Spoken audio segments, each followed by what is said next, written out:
Dear viewers, রাত হয়ে গেছে, এখনও আমি রাঙ্গামাটি টাউনে, এখন ব্যাক করছি চট্টগ্রামের দিকে। দিস ইজ ফার্স্ট টাইম আমি সোলো, মানে একা, একদম পাহাড়ি রাস্তায় রাতের বেলা রাইড করতেছি। এখন ঘড়িতে বাজে হচ্ছে 6টা। অলরেডি মাগরিবের ওয়াক্ত শেষ, অন্ধকার হয়ে গেছে। এই অবস্থায় এই প্রথম পাহাড়ি রাস্তায় একা চট্টগ্রাম ব্যাক করতেছি রাতের বেলা। আসতে যেভাবে আসছি, যাওয়ার সময় অনেক বেশি সতর্ক অবস্থায় যাইতে হবে, আস্তে আস্তে যাইতে হবে। অন্তত এই পাহাড় এলাকাটা অর্থাৎ রাঙ্গামাটি এলাকাটা ক্রস করতে হবে এইভাবে।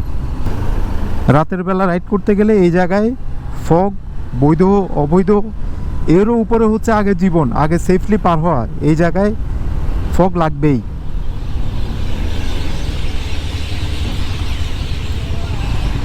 স্টক লাইট আর ফগ লাইটের পার্থক্য এই যে এটা স্টক লাইট হেডে, আর এই যে ফগ।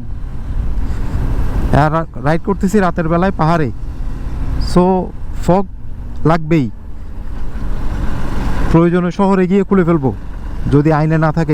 একজনকে এই জায়গায় থেকে সেফলি বের হইতে গেলে, প্রপারলি চালাইতে হইলে ফগ লাগবেই।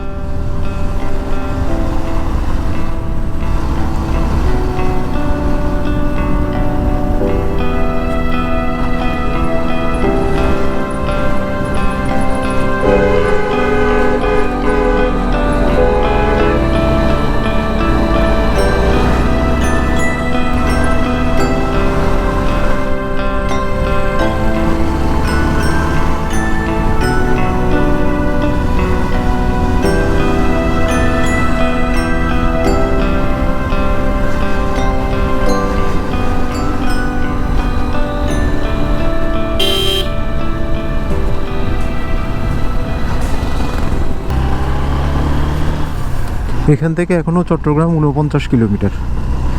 পাহাড়ি রাস্তাগুলো আসলে ফুরায় না, কারণ হচ্ছে 49 কিলোমিটার ম্যাপে আপনার দেখাবে হচ্ছে প্রায় 2 ঘন্টার বেশি দেখাবে।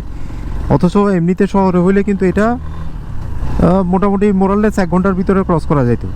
এর কারণ হচ্ছে ওই যে পাহাড়ি রাস্তা, পাহাড়ে তো আপনি ওইভাবে চালাইতে পারবেন না। আপনি যতই স্পিডে চালাচ্ছেন মনে করেন না কেন, কিন্তু টার্নে বা এই যে আপ হিল ডাউন হিলে যে আপনাকে স্লো করতে হচ্ছে, সব মিলাই কিন্তু অনেক বেশি সময় লাগে পাহাড়ে। শহরে একটা সার্টেন দূরত্ব পার হইতে যতক্ষণ লাগে, পাহাড়ে সেম দূরত্ব পার হইতে ঠিক তার দ্বিগুণ বা তার বেশি সময় লাগে। এটাই হচ্ছে ক্যালকুলেশন।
যারা এতক্ষণ পর্যন্ত ভিডিওটা দেখলেন, আপনাদের প্রতি কৃতজ্ঞতা। এবং আমার এই চ্যানেলে যারা নতুন, এখনও সাবস্ক্রাইব করেন নাই, অবশ্যই সাবস্ক্রাইব করে দিবেন। আর ভিডিওটা যদি ভালো লাগে অবশ্যই একটা লাইক দিবেন। পরবর্তীতে দেখা হচ্ছে নতুন কোনো ব্লগে, নতুন কোনো বিষয় নিয়ে কথা হবে। ততক্ষণ পর্যন্ত সবাই ভালো থাকবেন, সুস্থ থাকবেন এবং নিরাপদে থাকবেন, নিরাপদে বাইক রাইড করবেন। আজকের মতো বিদায় নিচ্ছি। খোদা হাফেজ।